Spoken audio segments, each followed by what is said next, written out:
Good morning, good afternoon, good evening, everyone. Thank you for joining us for the next session in our Daring Cities 2025 virtual forum. Today we'll be discussing From Dialogue to Equity, Making Town Hall COPs Even More Inclusive with the Malmö Commitment.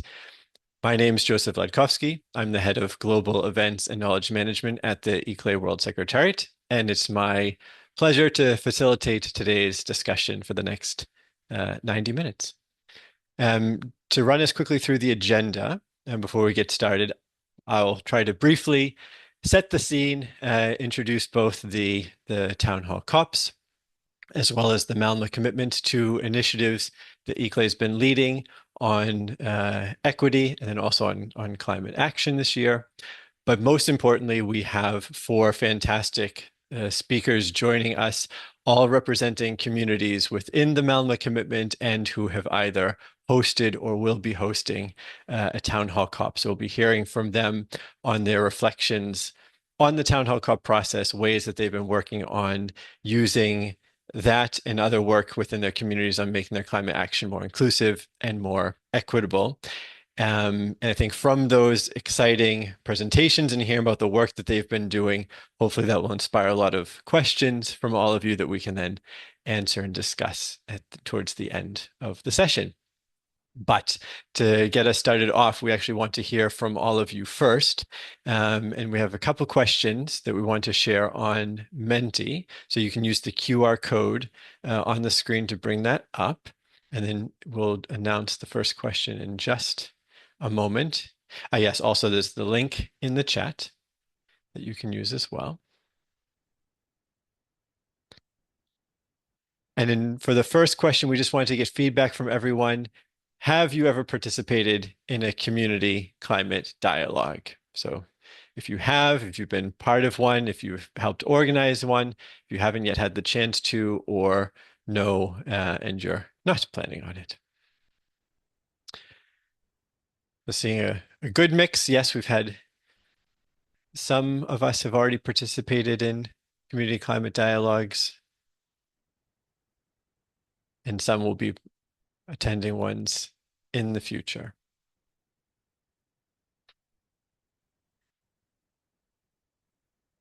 Great. Well, we'll be hearing today about similar activities that have been organized in many different communities.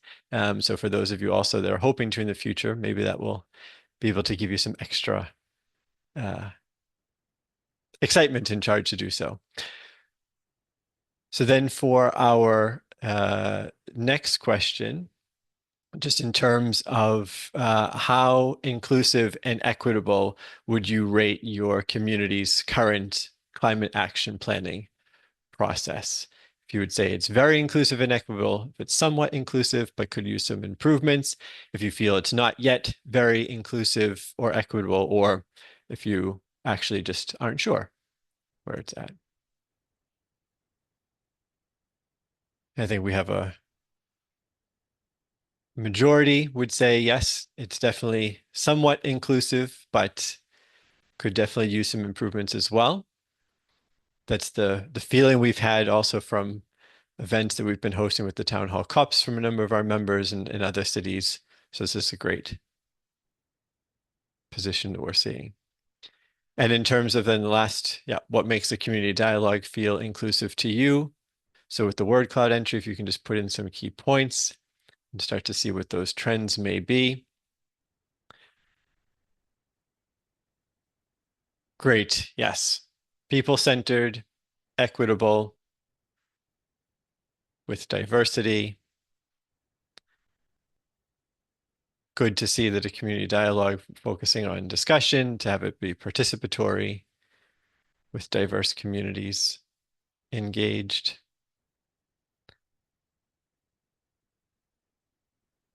Very pleased to see equitable and participatory. Certainly getting popularity there.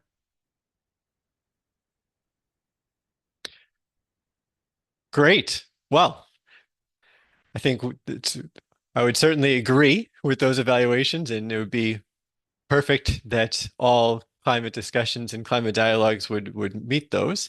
And in case you feel that the ones in your communities currently don't, that we'll be hearing next from our panel of speakers on their experiences on this and how they've been working to make the climate dialogues and the town hall COPs in their communities equitable, participatory, and inclusive. So taking a look, maybe just as a brief introduction on the two initiatives that are kind of coming together today for this webinar.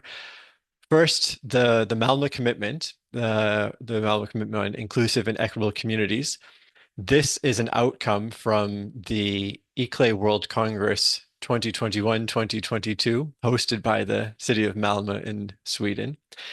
And this is our global community of practice where we work to empower local and regional governments to really prioritize people and social equity at the core of their local sustainable development. And in essence, a lot of work is done in sustainability, but if it's not involving people, if it's not prioritizing all people, all members of the community, is it really and truly sustainable? And so we've been working to bring together both our pioneers and our supporters from the network and having discussions around their approaches to equitable and inclusive social development, understanding what common challenges are, ways that those can be addressed and overcome, success stories that they've had, how we can learn and share from each other through discussions and small group exchanges, as well as broader conversations on specific topics, and really learning from each other on those points.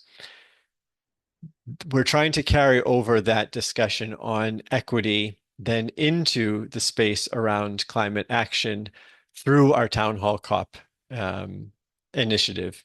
And with the Town Hall COPs, we know that a lot of our ICLE members, a lot of communities have been doing participatory approaches towards their climate action planning. And here we wanted to specifically look at as participatory approach as possible with their climate action, but also on kind of three pillars to really define the Town Hall COP process.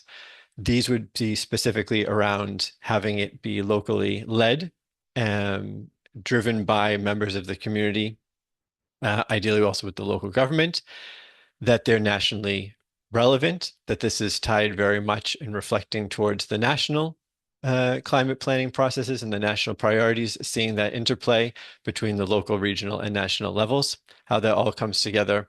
And then finally, that it's transformation oriented, that it's really focusing on the issues that are most critical for the community and addressing things that are of importance to the lives of citizens and members of the community.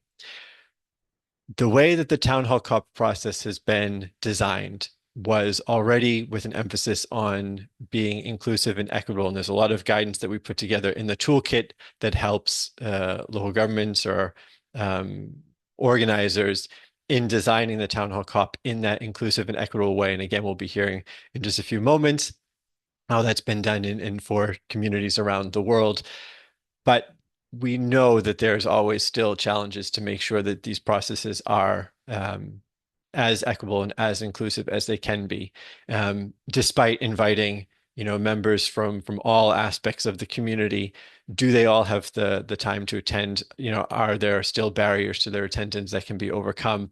Having discussions around climate action policy and policy making, are we able to communicate these things with language in a way that does them justice so that we can really move forward with the decision making and the policy making that we need, while also ensuring the discussions aren't too technical and therefore making them too inaccessible for those members that we want to bring into the discussion. With that, find a way to choose language and have these discussions that doesn't discourage that wider engagement that we want.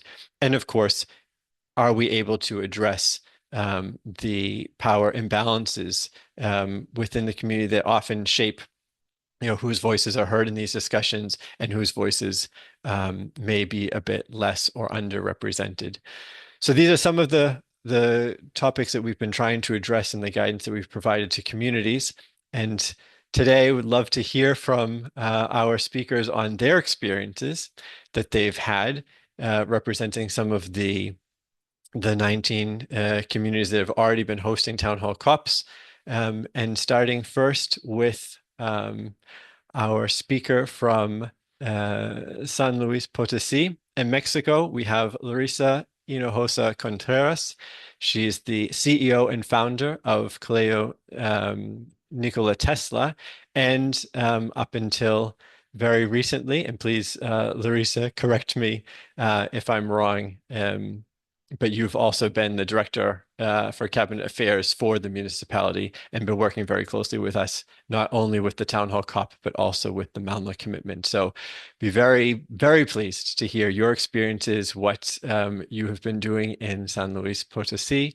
And I know you've hosted not only one event for the Town Hall COPs, but actually believe you've already organized 3, and you have one more in the works. So handing over to you so you can let us know the great work that you've been doing.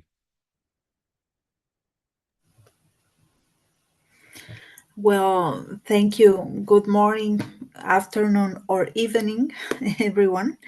I am pleased to share the experience of San Luis Potosí, Mexico, in organizing the Town Hall Cup. Well, this initiative, driven by ITLE, was designed to bring the global climate conversation to the local level. Our main objective was to generate a multi-actor and multi-sectoral dialogue space to strengthen municipal climate action. And this exercise took place between April and September 2025. The last session we had was September 10, and perfectly aligning with the preparations for COP30 in Brazil. The goal is twofold: to translate national climate plans into local realities and to ensure local proposals fit into the national determined contributions. And the results we gathered will be officially presented at COP30 in November by Major Enrique Galindo Ceballos, who serves as the president of ITLE Mexico. Next slide, please. So, well, to ensure broad participation, we organized a series of consultations, including 3 thematic forums and a final protocolary event. The forums were held in distinct locations, such as the Municipal Administrative Unit and the EPCIT Research Center. The first dialogue alone gathered more than 120 citizens. Our entire process was structured around 4 critical thematic axes designed to capture the complexity of climate action. First one, climate mitigation, focused on clean energy and energy saving. And the critical question here was, how do we ensure clean, sufficient, and secure energy for all in San Luis today and in the future? The second one, climate adaptation, focused on protecting the community from extreme weather and water scarcity. The critical question was, what do we need to do to better protect ourselves from heat waves, heavy rains, fires, and water scarcity? The third one was a just transition, our inclusion focus. And this axis specifically addresses equity and inclusivity. The critical question was, how do we guarantee that no one is left behind when we change towards a greener and more sustainable city? And the fourth axis was global climate action, focused on international cooperation and reporting our local actions. Next slide, please. So here we have some photos of the events. Also, well, you can see there the first two pictures are the first two sessions of the Town Hall Cup. And these sessions were first a presentation by an expert or a panel of experts, and then the people gathered there, they could contribute with their opinions and ideas and worries. And also we created a website, a digital platform. So in the third photo, the one in the bottom of the left, we have there how they could participate digitally through their cell phone. And the last photo is the day, September 10, that was a protocolary event where the mayor of the city delivered the results of the Town Hall Cup sessions to ICLEI regional secretary. Next, please. Now here we have a view of the digital platform that we used to make the consultation. And there, well, people scan a QR code and they open this website where they can answer the 4 questions that you already saw. And that was the way to participate. Also, well, a part of the participation in the presentations on site. And next one, please. Well, let me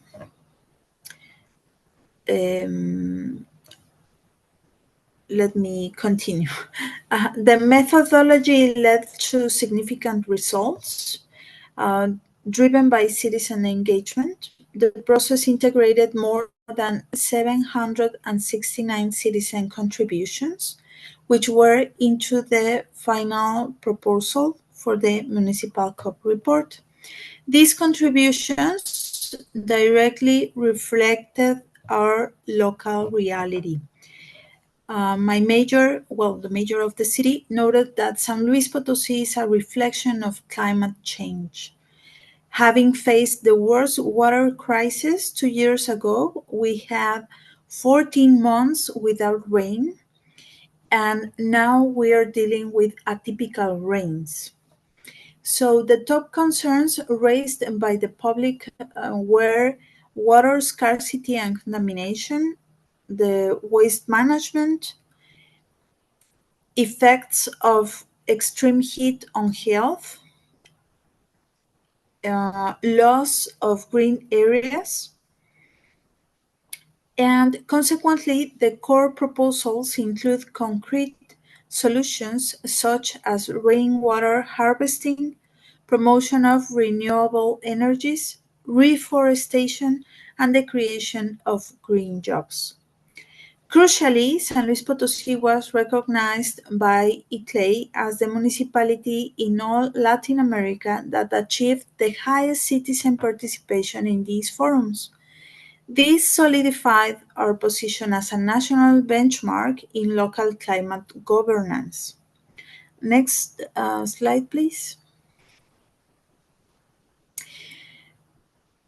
Our experience confirms several strategic opportunities for local climate governance. The first one is policy strengthening. The Town Hall Cup allows local governments to design public policies based not only on the authorities' vision, but on the concerns expressed by children, youth, and adults. This strengthens local policies and provides input for the municipal climate action plan. that we need to create now that we have the reality expressed by the people. Also, we have international integration. The process acts as a direct link, ensuring local results are integrated into official UNFCCC reports through ITLE, and this projects San Luis Potosí as a city active in climate diplomacy and ensures our local voice transcends internationally towards COP30. Methodological leadership. We are recognized as a pioneer in citizen consultation methodologies with international standards because we use the Town Hall Cup kit and to create our model of consultation. And this provides a successful model for other municipalities seeking to engage diverse sectors, including business, academia, and organized society. This is something that I didn't mention, that the first session was only with citizens of the local communities. The second one was with academia and researchers. The third session was with the business community, and well, the last one, only the protocolary event. Next slide, please.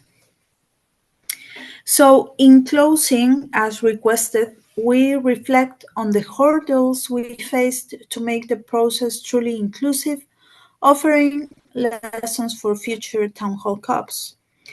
The first hurdle was designing an accessible instruments. We faced challenges in the design of the digital platform and consultation instrument.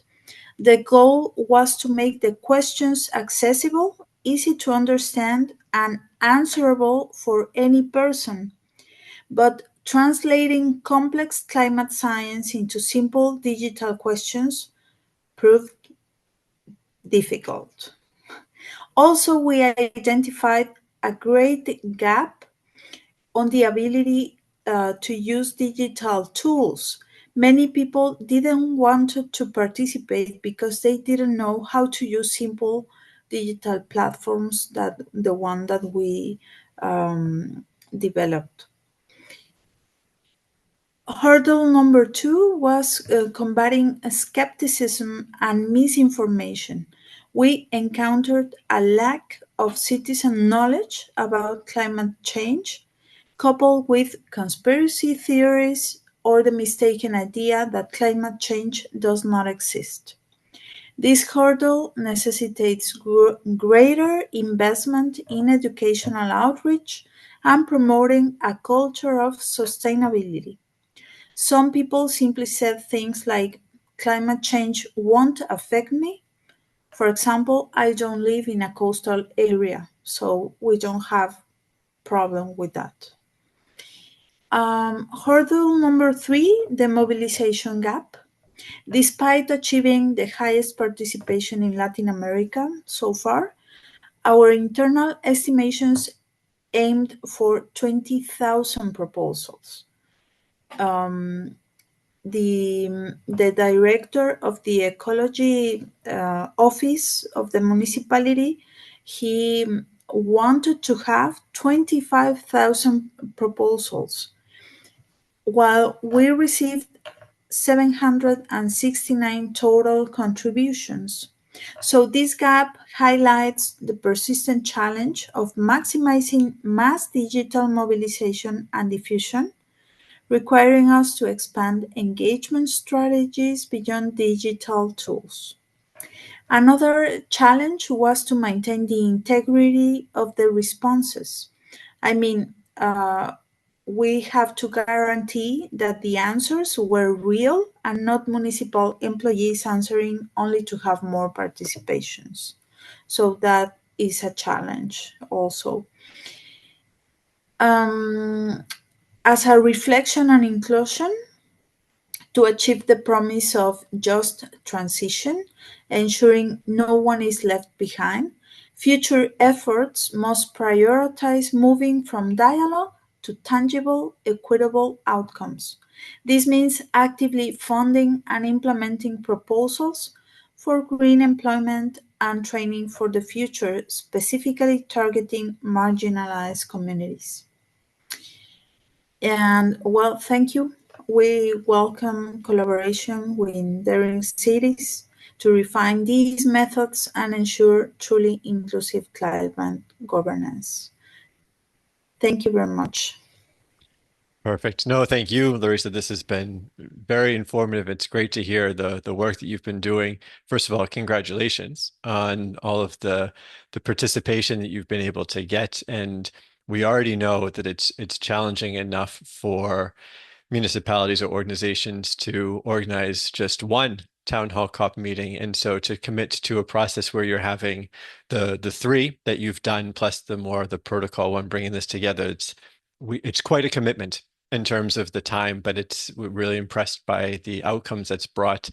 Maybe just one quick question. So in terms of the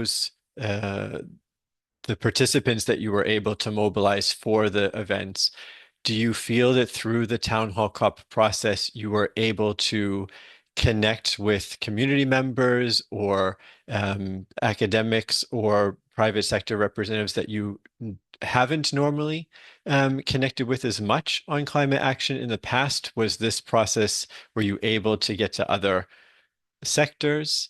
Just out of curiosity.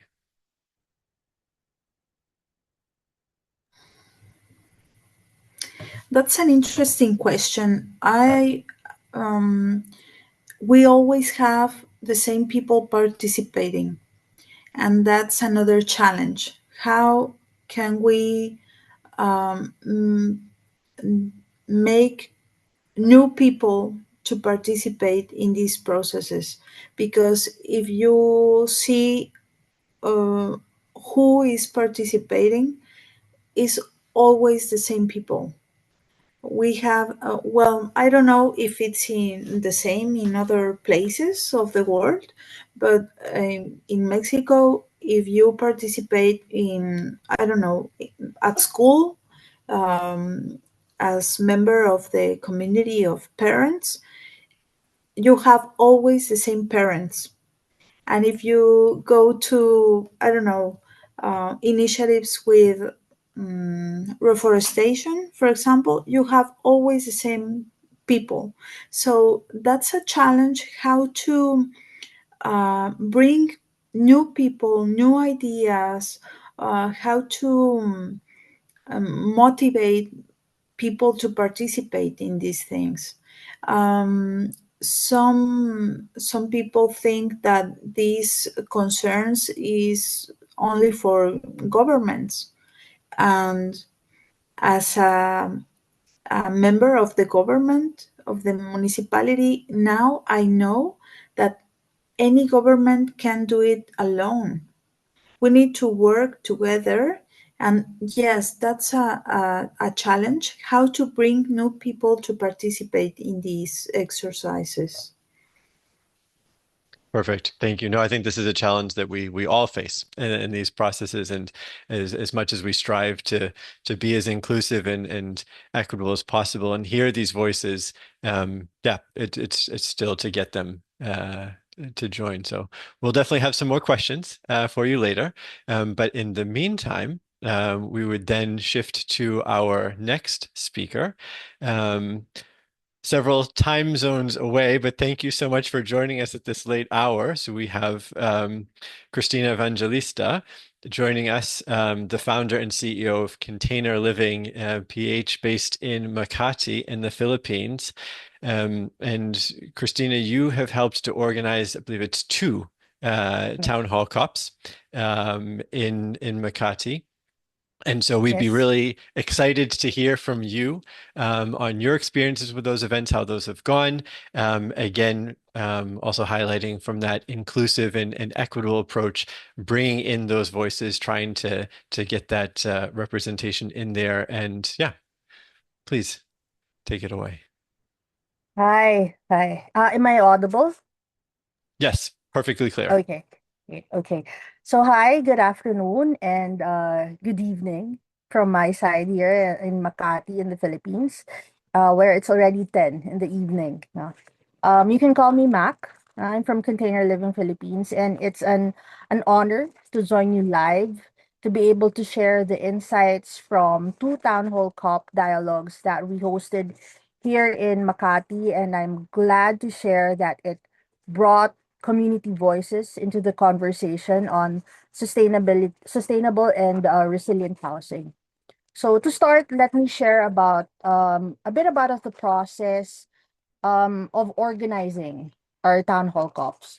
No, so we organized two town hall COP dialogues to capture different perspectives on sustainable and resilient housing. The first dialogue was on April 30, which gathered a multi-sectoral group. So they're the private sector, they're NGOs, builders, religious institutions, academics, and sustainability advocates.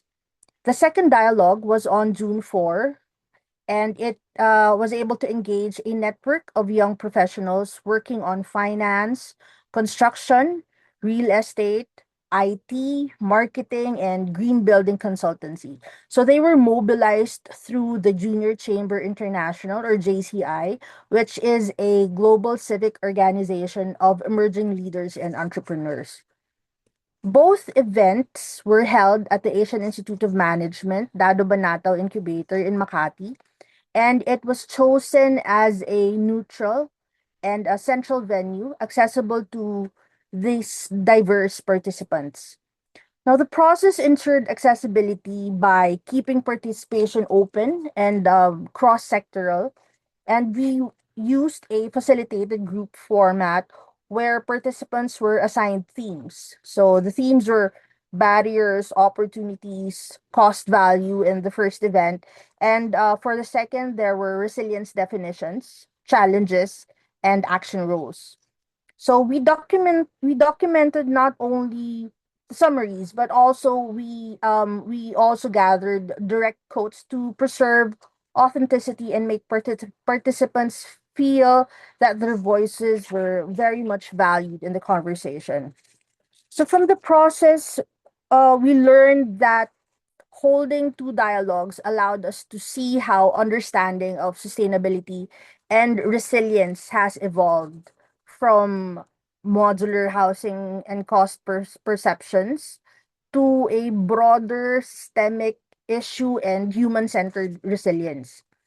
And despite the differences in the audience, both sessions surfaced consistent barriers, such as a lack of clear definitions, affordability, governance gaps, and of course corruption. No, for future town hall cops, we see the need to broaden inclusiveness further by involving grassroots communities and local governments to ensure that the process is not only multi-sectoral but also multi-level. Now moving now to the content, the two dialogues were designed to surface issues that are most relevant to the Philippine communities while framing them in ways that could connect to the national and global climate commitments. Each event had distinct content focus. Now, the first dialogue, which was on April 30, we explored sustainable and modular housing, and stakeholders were grouped by theme to ensure a more structured but inclusive discussion. So, theme one, barriers. No, participants noted the lack of clear definitions and standards for sustainable housing. There are widespread gaps in knowledge and confusion about what sustainability really means. Theme two, there's the opportunities, and stakeholders saw potential in creating local manuals, training programs, and technical working groups to cascade these standards. Theme three, that's cost versus value. Discussions revealed that many people perceive sustainable housing as expensive, even though they would accept the same price if it meant faster delivery, higher quality, and expandability in terms of modularity. The second dialogue, which was held on June 4, we centered on resilient housing. So this session broadened the discussion to include adaptability, recoverability, and even the behavioral aspects of resilience, going beyond structural safety. So there were systemic issues that were raised. Participants called out deep rooted challenges. So in the Philippines, there is what we call tingi culture, or buying or building incrementally. And it is also seen that aesthetic preferences are prioritized over function. There is also weak law enforcement and corruption in permits and housing programs. There are also design trade-offs. No, it's quite interesting to share that in our country, resilience is being achieved in the form of air conditioning to allow livability, and this reliance on air conditioning costs higher emissions. And in the urban context, poor planning, lack of green spaces, unsafe pedestrian infrastructure, car dependency, these were all identified as major drivers of vulnerability. And there was a call for a blueprint for sustainability and resilience, and integration in integration of housing in livelihood and transport, and investment in locally developed sustainable materials. So those were the proposed solutions. These topics were chosen because both content areas were selected to reflect the realities of Philippine communities. There is a pressing need for affordable, climate smart housing and the lived experience of citizens who face floods, heat, displacement, and then even governance gaps.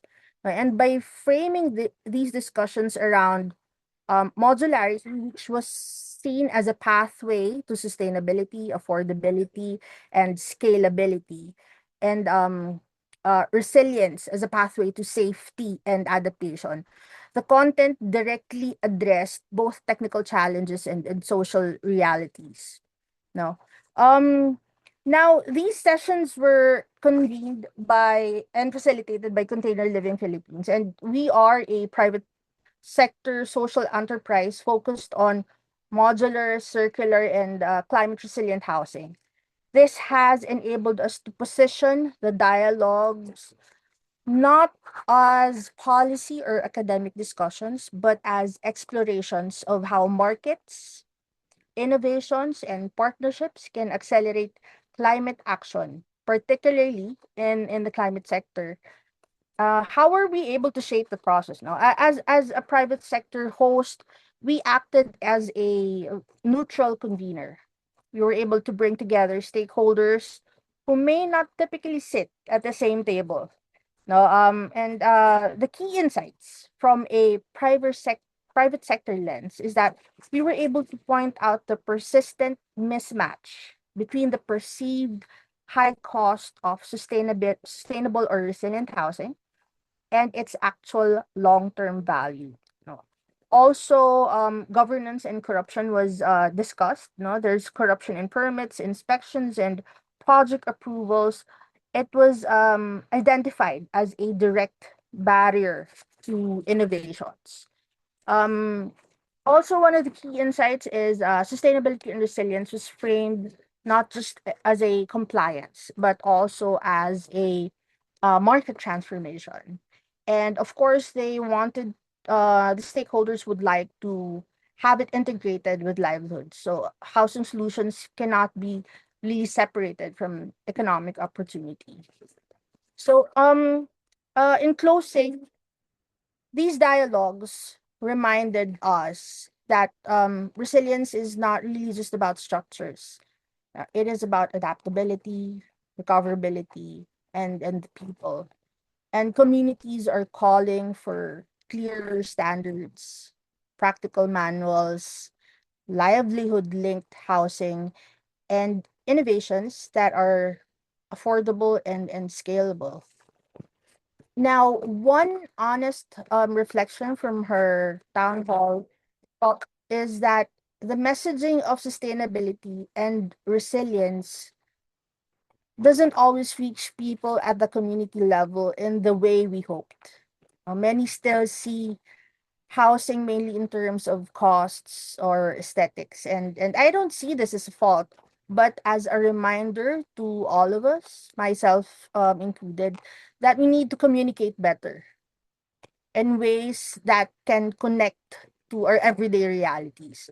And as someone from the private sectors, we see ourselves as co-leaders that can bridge these local realities with national commitments and global goals. And our call is very simple. Let us be able to co-create a unified blueprint for resilient and sustainable housing that combines policy, innovation, and the lived experiences. And only then can every family have a safe, sustainable, and climate smart home. Thank you. Perfect. Thank you, Mac. Thank you very much for the yeah, I mean, first of all, for organizing the town hall clubs. When we were putting together the initiative, we definitely had in mind that this was an event or a process that could be organized by local government, by community stakeholders. And actually, I think the town hall cups that you've organized, if I'm not mistaken, have been the first ones that were organized from a more of a private sector actor. So we're really excited to have that perspective. That does, and I think the outcomes and what you've gained from those discussions are it's really I mean, really interesting to see that coming together and the kind of that point around communication. I guess my question is then, where do you see or how would you be taking those points forward? And do you have channels where you could connect, with policymakers, whether it's at the municipal level or at the national level, to try to advance on some of the solutions or ideas that you have? What's kind of the roadmap, if you already have an idea in mind? Um, yeah, thank for the question. So in future dialogues, we're planning to hold another dialogue, and I think I would like it to be more inclusive in sense that we would like to bring in more grassroots voices. For example, actual relocated families, no, who directly experience the displacement. Also, I would like to be able to showcase more community success stories alongside the technical insights. And I would like to ensure that future discussions on climate adaptation would also highlight the justice and equity dimensions so that solutions can resonate more with the vulnerable populations. So that's what I have in mind. Perfect. Thank you so much. I know Thank it's quite late for you, but if you're able to stay, we may have some questions from the audience a bit later. Okay. So you're welcome to join or to stay online. And now moving to our third speaker, the head of the Brussels office from the city of Malmö, Ulla Nord. You have Malmö's organized a lot of climate consultations. If I believe that was what you had named them. I think you've taken a very interesting approach in how you've brought the stakeholders together. And so we're really keen to hear about your experiences and what you've been doing in Malmö. So please, the floor is yours. Thank you so much. Thank you for inviting me. And I'm actually sitting in Malmo at the moment and not at the Brussels office. So we'll kickstart. And next, please. We did this already in October, and we ran this process as a town hall COP, as a climate council, with the cooperation of something called an organization in Sweden called the Climate Parliament. And we also had external funding through the European Union in one of their programs when we did this, which is not necessary, but in our case, it was good, and we had also other partners, other cities in Sweden who are not members of eClay, who also parallel ran similar processes. Together with this NGO and organization, we reached out on our webpage and also through them to invite people to participate freely. We had 216 volunteers that wanted to join, and we used a random program, computerized random program, to then select 40 citizens who participated at a 2-day event. During this event, first of all, we asked the participant to look at different focus areas. What are we actually going to concentrate our process and our discussion around? 6 were in the end chosen by the participants: city planning, transport and traffic, democracy influence, fair and just transition, lifestyle and consumption, energy, heating, and energy supply. And I will target more on number 3 and 4 in the presentation later on. Firstly, however, I can say that these 6 areas then received proposals, many more than 26. In the end, we choose, sorry, I should have said change the slide. We chose 26. So we had a long list of suggestions from citizens. These are a few of them handpicked from all of the 6 areas. So what do people want to see? Where do they want to see action from the city on climate, resilience, and so forth? Well, citizens wanted to see more green areas. They wanted to see a 10-minute city where you have access to services and so forth in a close surrounding from where you live, which then can decrease your carbon footprint and moving around. Decrease of transport such as cars, of course, with a priority on walking, pedestrian areas, public transport, biking. Circular economy to influence how we use building materials, recycling building materials when we build new housing or when we renovate. We should strive towards a totally free public transport, linked obviously then to the mobility issue of decreasing cars in our city. Ensure citizens' participation in processes linked to climate change and the decisions being taken. Green and adjust taxation in the city. Polluters should pay. People who pollute more privately, is it possible to tax them and use that money from a city perspective in investing in more and clean services, etc.? Promote climate contracts directly with citizen groups and citizens, something we're already working on, and decrease energy consumption. And then climate training. I've heard it in the other presentations. The knowledge level for citizens is very important. Next, please. If we then look at number 3 and 4, democracy and influence and fair and just transition. Now, under democracy and influence, 4 focus areas were chosen as the most important, and the participant had to vote all the time. This was part of the methodology. Make proposals, discuss, then vote, discuss, vote, and then those who had the highest score were those that were selected. Influence, climate information and education to everyone. Permanent climate council in Malmö, which doesn't exist, but then from a citizen's point of view, where citizens can participate.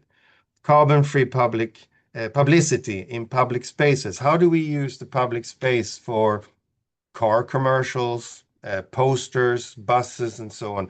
Can the city then influence that we only use public spaces for carbon-free publicity? Decentralized areas with budgets so that citizens can choose what the money should be spent on in their neighborhood, with, of course, the link to climate. Fair and just transition, involve vulnerable groups better in decision-making, which can be linked to the climate council issue, for example. Improve use of waste food. Do we throw away food too early? Do we have we capacity to collect and use food that it's not being used? in a better way. The green taxation exchange from the polluters in the city, also private consumption. So polluters in an area linked to those who pollute less in another area. Improve use of living space and housing rules. We have very strict rules in Sweden on how many people can live in an apartment and how you share your living space and so on. And can we look at that so that we can open up the housing market for more people, but still maintain a high quality of housing, which is just for everyone. And then the zero public transport fees issue. Now, these, next, please. These proposals, the 26, were then handed over to our environmental council, so our politicians. So do we already do things here, or are these new areas we have to look at? And our politicians had a chance then to look at this and to then hand it back to our Department of Environment and ask them, based on our climate strategy and policy in the city, can we integrate these suggestions from citizens directly in our policy work? And the department and the environmental department then analyzed and looked at the proposals, prepared plans, and the decision-making process that was then handed back in April 2025 to our council that adopted all of them and said that, yes, some of them extremely difficult, some of them we are already doing, and some of them we can do for sure, but we have to work on them. And that's where we are now. This work has started looking at these suggestions and how we can then implement them in our own climate work in the city. In May, we also had a feedback session with the participants that took part, these 40 citizens, and to allow them to be part of the ongoing process. Next, please. Now, what worked? Well, engaging, involving the methodology worked. Involvement of politicians. We had politicians participate at the sessions as well. I believe it was 2 politicians or even 4 actually. So apart from the 40 selected people from the outside, the citizens, we also had staff and we had politicians participating in the session. We had external funding, which worked very well. We had an educational session, actually several, to prepare the participation or the participants for the 2 days. So we had evening sessions to build up to those 2 days on what was expected of them, how they should participate, and so forth. Communication and reporting. And there are reports on the way, also based on the methodology we used and the reporting in English, which we are going to be able to share with you, hopefully before we go to the COP30 meetings in Brazil. But this is on its way in English. What worked less? Well, pre-internal understanding among our own, internally, our own departments. I mean, we allow now citizens to participate in decision-making and also in this process of how we're working and what we're working on. And it wasn't obvious at all to get all other departments involved in public space, for example, or taxation issues and so on, which is not something that is managed under the environmental department, who was in charge of this process. Well, the structure of focus areas, long-term engagement, and so on, was also a bit faulty. And of the 40 people we actually had in this whole process, we did lack a little bit young people participation. This is the group where we are actually now looking at, can we do this again? And should we then focus perhaps, instead of bringing everyone together at the same time, in the future, should we perhaps bring together different groups, different age groups in the similar processes, but divide it? Next, please. And to think about lessons learned, well, start with a clear objective and expectations from everyone involved, externally and internally, as well as the reporting and follow-up process, that everyone understands what is really going on. Clear voting rules within the actual process for the participants. There was some confusion in the beginning, even if it was obviously sorted out during the 2 days. Internal, external anchoring, I mentioned it before, but really involve your own other departments who are influenced by these decisions so that they are aware of that this is going on, why, and what are the expectations from the outcome when we have results. Avoid overburdening staff. It was a heavy process which involved a lot of internal staff, which as such was actually putting an extra burden on a lot of people in our own organization. And this is something one has to think about beforehand. You need time, you need planning, you need implementation and follow-up, as well as choices of venues, for example, inspiring and motivating techniques. And one small example is that we are asking people to come in and work for us in a way, helping us in our processes. Some people had to take leave from work and so on. So we provided documentation and so on for these people so that they could show their employers that they were doing something for the city which shouldn't involve or affect their salaries or their professional lives and such. Next. And that's all. This is the group photo of the people participating. Thank you very much. Perfect. Thank you, Ulla. It's great to hear about the process and that approach. I think that addresses a lot of the barriers that we have been, considering on how to really get kind of inclusive engagement. And especially it's really interesting to hear about the prep session that you had as well I think to help ensure that all the participants were starting on that kind of yeah, kind of first tier of knowledge. I mean, that probably helped to make that as effective as possible. On the other hand, it is all, and you acknowledge this as well, it's a lot of time. You are really asking those individuals to invest quite a bit of time, and then also from the side of the municipality, it's a lot of effort as well. And kind of moving forward, is there a way to really ensure that what came out of these discussions can then be taken forward to make sure you're getting the most out of all that investment?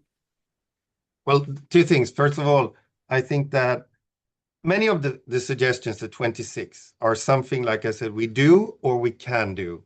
Now, Swedish local authorities, we have direct taxation on income. That's our main source of funding in Sweden for local authorities.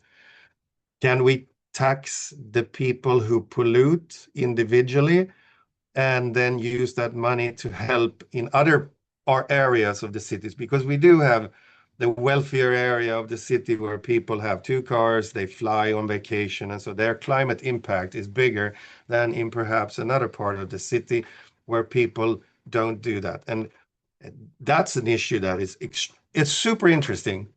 And it's also interesting, I think, for the debate at the COP from a local level point of view, and the global work we're doing. But is it possible? Perhaps on an experimental way, or perhaps you can find ways of using that without doing it as it was suggested in this case. But all the 26 suggestions and what people really wanted us to work on has been adopted, and we look at it, and we do have to define what we can do, can't do, and how. The same goes, for example, for carbon-free publicity in the city. We do manage some space we don't manage, so we can't really influence it, but perhaps we can talk to the company who owns the space and see if they are willing to do something in this field. So yes, yeah, there are loads of opportunities here for sure. Perfect. Well, we'll definitely have a bit more time after to go into that a little bit more. But we do have one more speaker that we want to get to. So we've now heard from 2 local governments and private sector organizer of town hall COPs that have taken place. And now we're going to hear from Bute Kebu, the Executive Director of Improved Liberia Cooperation Movement in Monrovia, an NGO, aspiring to be organizing an upcoming Town Hall COP. And so hearing about the preparations going into this event and also the considerations that are being made for that to be an inclusive and equitable Town Hall COP. So Bute, please, the floor is yours. Oh, well, thank you very much. Good afternoon and hello to everyone. My name is Butebu. I'm the Executive Director of the Improved Liberia Cooperation Movement, and I'm very grateful for the chance to share about the Town Hall COP we are preparing currently in Monrovia. Currently, we are still in the planning stage, but the process is already teaching us a lot. First, we are identifying the communities and groups that must be included, such as youth, women, persons with disabilities, local leaders, and out of the poor and the vulnerable community as well. And we are planning a very strong outreach. We will be using communities, radios, churches, schools, and social media to spread the message. And also, we will be also preparing materials in simple English and local languages. And we are thinking about timing. Many people work or go to school, so we're going to select a time that will allow more people to join us. And we want the Town Hall COPs to reflect the issues that the people in Monrovia care about. So for this reason, to do this, we are speaking to the communities now and asking what are your main climate concerns and among others. Some of the topics already coming up are flooding in Monrovia, low-lying areas which also destroy houses and schools, waste management which is linked to the flooding and to health problems as well, and now of coastal erosion where the sea is taking land away from communities. The impact on farmer and also the process as well. So from these ideas, we will build a program. We want every topic to concentrate concentrate on the daily life so that people feel it's their meeting and their voices matter as well. So for this reason, being an NGO as well, it also means we can be flexible. We can use creative tools like strong storytelling, arts, and also youth dialogue to make the meetings a very, very grateful meeting. A living and also that of open meeting for everybody. So at the same time, sometimes we make sure that the outcomes are shared with governments and so that community and also that of the community as well. So including the decision makers. However, we also have some challenges. NGO often we have limited resources, but we depend on partners and supporters to make event like this a very possible event for everybody. I want to thank you very much and God bless you for giving me your time. Perfect. No, thank you very much. And I think we all know how much time and effort it takes to organize a town hall COP and to bring everyone together. So I think we all wish you the best of success in preparing this and making the event come together. Maybe one question, having heard then the experiences from the other three speakers and what they've done in organizing the town hall COPs that they've been hosting. Any immediate reflections from your side of something that you've heard and maybe can integrate into your planning or anything that's kind of helping with any of the challenges that you've been facing when trying to organize your upcoming event? That's great. That's great.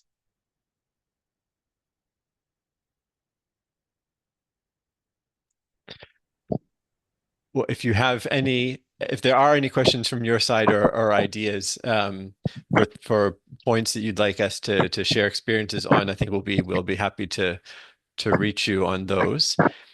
Maybe then to switch to the broader or open this up more for broader Q&A.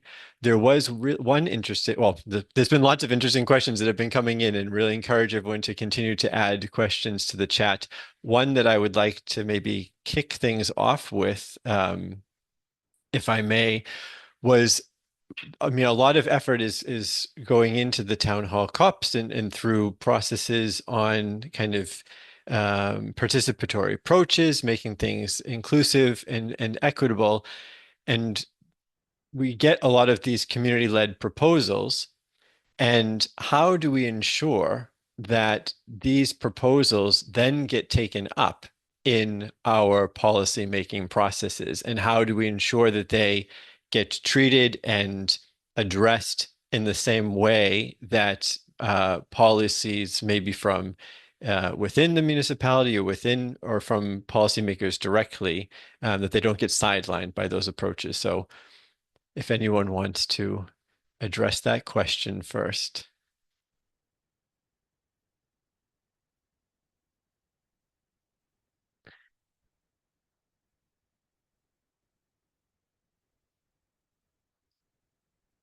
I don't know if Larissa, from your side, from the municipality, if there's been considerations of how to take up kind of those recommendations from other actors, if that's seen as a challenge or if that's been kind of a normal process that the municipality is able to undertake.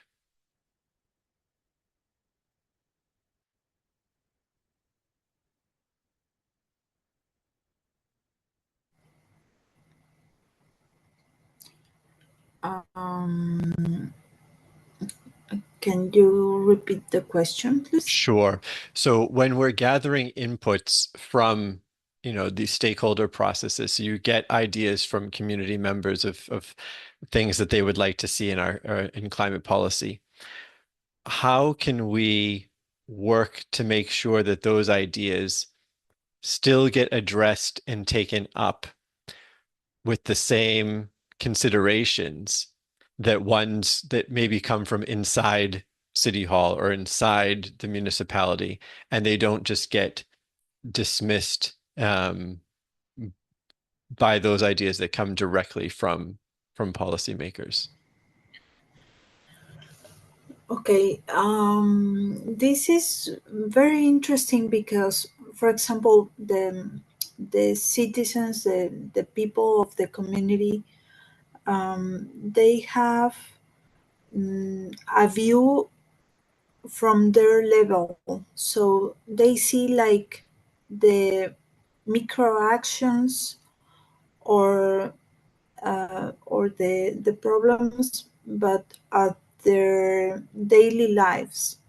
But if you go to the business sector or the industrial sector, they have a different view and they have different issues that they are worried on how to manage. And if you go to academia and research sector, well, they have another point of view. And it's very difficult for the governments how to articulate, because we have all the ideas of the people in their different sectors, different levels, but how can we integrate all of those in a way that we can, as you say, escalate those, because they are from different sectors, different levels, and they all need different approaches. So it's a complex work. I don't think it's impossible, but you need help.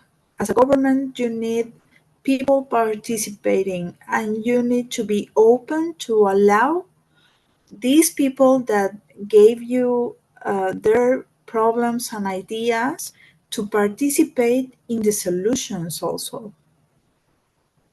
Okay, you have this problem, how can we solve together? And I think that's the most difficult part, because at least in my experience, government has to comply with their legal obligations, but they don't have the resources or they don't have the knowledge to do it. But we have a lot of gaps in the laws, in the resources, the finances, and the priorities. So maybe the first thing that we all need to do is to have a common goal. What's the vision of the thing that we want to to achieve? Well, I'm a little exaggerated, I think. We need to survive. So we need to think right now, uh, we need to act now. What can we do together to solve our problems? Not only your problem or mine, both problems. And well, I think we can start with doing this, constructing one idea, one vision, what world we want to have. Right now, let me share quickly. I'm in South Korea, and I'm impressed of the level of respect that they have to the environment. I was in an event and they gave like a flower with a pin, and at the end of the event they took it away because they reuse it.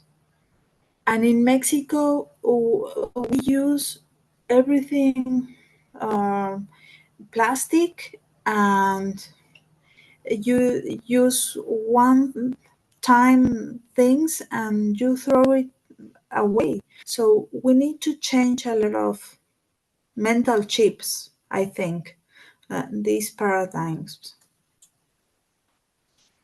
Perfect. No, thank you. And maybe switching over then to Ula and putting you on the spot as well. I'd like to hear from you a little bit on, and you addressed this a bit, but also those efforts that we can then take to ensure that those ideas that come up during all of these processes that really get taken up and, don't get sidelined by other priorities. Well, in our case, it's I think it's very clear. The politicians in our city were informed about this, and they also were invited to participate. I can say that initially, I think we wanted to have two politicians at the actual session so that they were participating and sitting on the council on environmental issues. But after two politicians signed up, we actually had to ask, we took on four, but we had to ask a lot of them not to, because all of a sudden it became very popular. So they all wanted to be part of this process.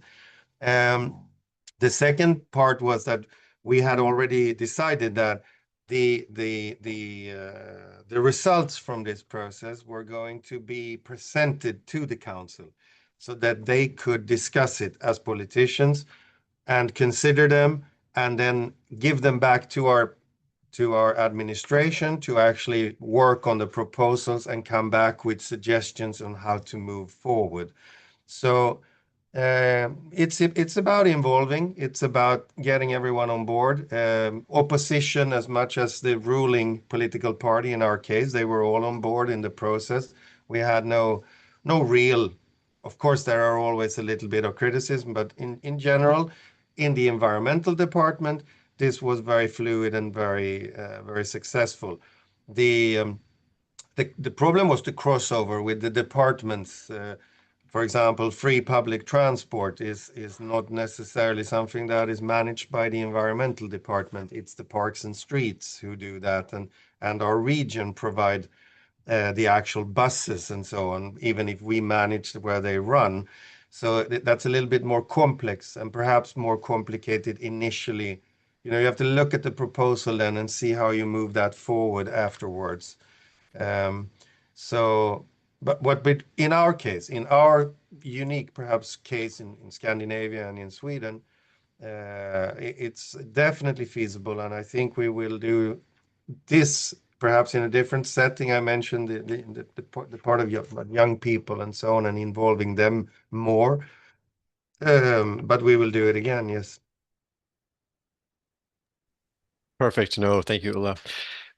Mac, maybe changing the question a little bit, I think, then for you, because sometimes we talk about then how we can influence policy making, but from your side, I'd be interested to hear if it changes from on the kind of private sector side in terms of directions that you're operating or considerations that you're making, or do you then have influence on policymakers as a way to move some of those outputs forward?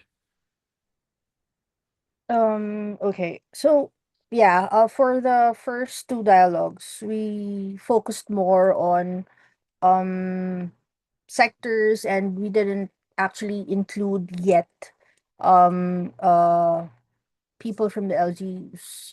But for the third, we are actually planning to go, instead of the typical multi-sectoral, we would like to um uh do the we wanted to to have the dialogue become multi-levels, so that we can also bring it to them, um and discuss with them possible frameworks to make the ideas harder to harder to dismiss, no, because I would like for the LGUs to be able to guide us to further to push forward with the frameworks. And also we would like to have the technical working groups work together with the LGUs, as well as the civic organizations, the private sectors, academe, even religious sector. And I think working together with the government, and when these proposals were backed by a coalition, they carry more weight, and typically it's harder to ignore. And also, um I would like to bring human stories to the policymakers, to the LGUs, to because I think that they tend to respond better to both metrics and narrative. So currently that's what I have in mind. Perfect. No, I mean, especially on that last, we hear so much on the power of storytelling with this, also to try to drive and advance policy and putting that human angle behind it, and really making it represent the community and those yeah, the people behind it. So excellent. Wishing you luck on that. Um, Bute, from your side again, you haven't yet had the event, you're working on it, but have you been able to secure kind of a dialogue or a channel with the municipality and with the local government on how to advance outcomes that you get from the consultation?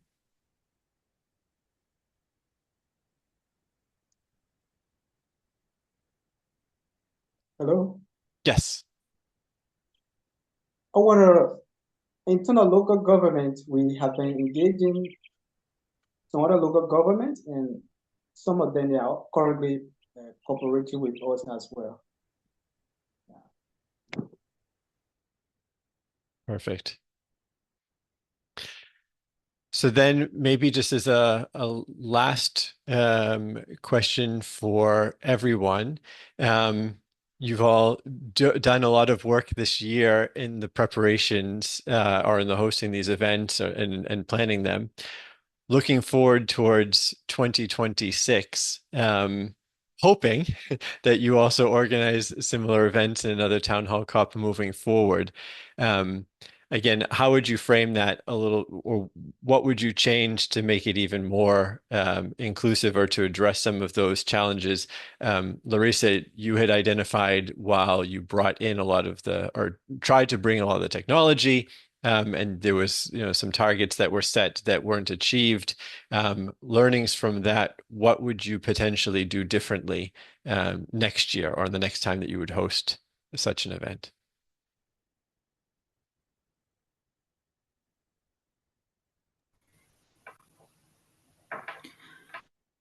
Well, I think next year will be much better because we have the experience this year, and we already have the platform, and we saw the challenges that we faced. But I think the most important thing is that the decision making people realized of the importance of this event, because at the beginning, when I signed the city to host the Town Hall Cup, it was like, wait, what? What's that? What are we going to do? And right now, they already realize the importance, and that we can get good ideas, and that we can do something to improve things in the city with the participation of the people. So I think it will be a lot better, and well, we can improve the platform and the education of the people to be able to participate more. Perfect. Ula, same question to you. What would you recommend that Malmö does a bit differently next year? Well, I think that we mentioned already things that we can do better, and I think we have a clear idea about many of those things. Two thoughts here to finish up from our side. I think something we haven't considered, but I think it's important to reach out to the citizens and also letting them know that of these focus areas and the things that we really picked out from this that we want to work with, and when we are doing it, we need to let the citizens know that this was also a part of a citizens consultation. I think that can promote the fact that we are actually doing it, and that people can see that this group of people actively came up with suggestions and things that we need to focus on, and that we're actually doing it. That is proving that we're listening to citizens. That's the first thing. The second thing, which I'm definitely looking forward to, is to see how we can use this when we go to Brazil, to see how this can actually be transformed and hopefully listened to and used, not only through ICLEI, of course, but through activities during the pre-COP in Rio and when we are in Belém, linking it to the champ and see what our governments will do and what they listen to as well. And hopefully we will have the opportunity to do that and make them listen and show that this comes from the grassroots level. And these suggestions have a huge impact on our climate footprint and what climate and climate change is actually costing our society, and how us, the cities, can contribute without us having to go on hunger strike outside the Belém gate. And so I'm really looking forward, and hopefully that can have a spin-off then on this and actually motivate people perhaps in the future also to actively take part. Yeah. Great. No, and we absolutely appreciate not only the time that both the municipal staff have been putting into it from the side of Malmö, from the side of San Luis Potosí, but also both mayors, also traveling to Belém and being there and representing the work that local and regional governments are doing in the space. So, it's also very much appreciated to drive that forward. Mac, from your side, anything that you would then do differently for if you were to organize another town hall cup maybe next year or other events, or to reach any other groups that you weren't able to reach this year? Um, one one challenge that we saw is that we saw with the participants is that the messaging isn't quite that clear with regard to climate change, sustainability, or resilience. No, um, it even with the years of advocating for the environment, we were not we I mean the whole um uh environmental advocates, we weren't able to reach the communities in a way that feels relevant to them. So I think for next year, or for this coming months, I would like to bridge that gap with regards to communication and framing, because I would like to be able to translate these high level goals into something, or into a language that people can easily connect with. I think that is my main goal for the next town hall COP meetings that I will be organizing. Perfect. Thank you very much. And finally, Bute, from your side, in terms of organizing the event, um, do you feel that you've been able to reach all of the different stakeholder groups that you would like to see participating at the event that you're having? Or is there any groups that you're having uh, difficulty in engaging with? And would there be anything that you would hope you would be able to organize a bit differently? I know it's hard when you haven't done the event yet, but even in the preparation, is there any challenges in reaching out to groups that you're facing? Oh, and I believe you're on mute. Well, there are some challenges in reaching out to some other people, like mostly there are some other people that do not live by, let's say, the internet, or they are not online. So sometimes we can find it very difficult to get them whenever we're doing some other advertising online. So for this reason, we travel our cost to get to the various local places like churches, school, or local radio to get to these people. These are some of the strategies we put in places. Perfect. Well, first of all, I'd like to thank all of you for all of your time and contributions, not only today for this session, but all the efforts that you've put in to organizing these town hall COPs, all of the planning, and all the preparation works. Again, Bute, wishing you the best of success in the upcoming event, congratulating all of you for the ones that you have hosted. And with that, I think we can conclude the discussion for today.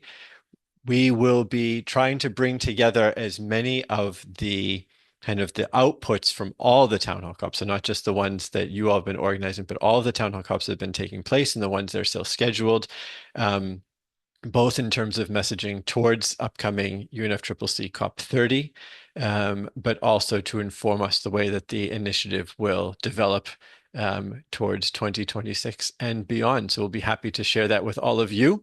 And on the side of Daring Cities, we do have still upcoming virtual forum events, specifically next week on the 2nd of October, From Principles to Practice, How to Guide the Just Transition in Your Community. So also on a fairly similar topic, hopefully of interest for many of you. Registration is available in the chat. I believe that's the final point. Just before concluding, I would like to give a big thank you to all of the speakers, to all of the attendees, and also to the staff behind the scenes that organized this webinar. Bruna, Rebecca, Kata, Charlotte, thank you very much for all of your work. Wishing you all a great continuation of your day or evening. Thank you. Yeah, especially a thank you to Team ICLEI for organizing. Thank you very much.